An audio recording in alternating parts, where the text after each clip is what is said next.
All right, back here with the part 2. So we were talking about writing equations and finding just the slope really is what we're looking for with parallels versus perpendiculars. So I did a whole video on part 1 with just the parallel lines. I actually wrote a whole new equation for it, but we are going to go ahead and do perpendiculars right now.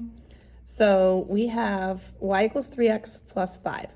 So with perpendicular lines, perpendicular, the slope, which in this case is 3. I'm going to put it over 1 because it's not a fraction, and believe it or not, this is when we want to have fractions. So if you have an integer that you have, just put it over 1. That means it's the same exact thing. So I have a positive 3 over 1, which means that the reciprocal, in order for me to have a perpendicular line, I have to have the reciprocal of that, and it has to be the opposite sign.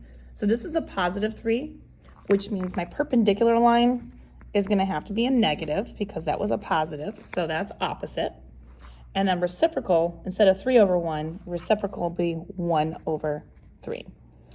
So negative 1/3 is what your slope is for this, for a perpendicular. This works. This is a perpendicular line to that. I'm not even bothering putting y-intercepts on these because we'll just say that they start at 0.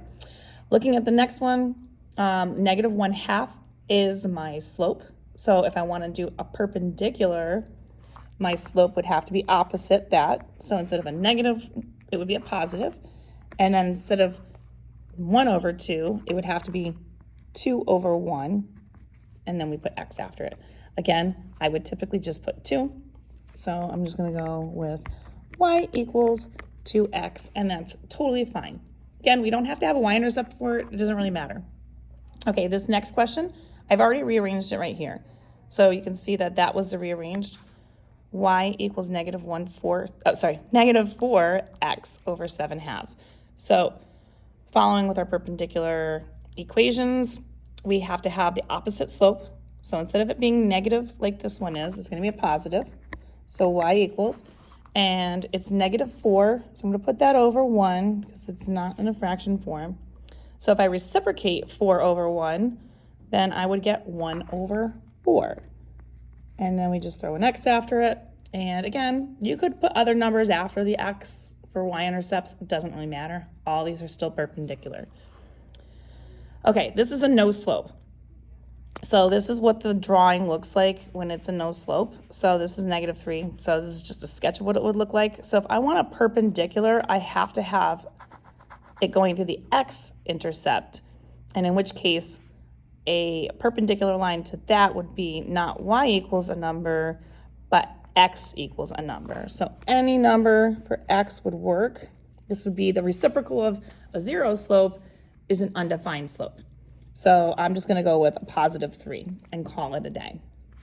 And then the last one, we have the origin as the starting value or the y-intercept.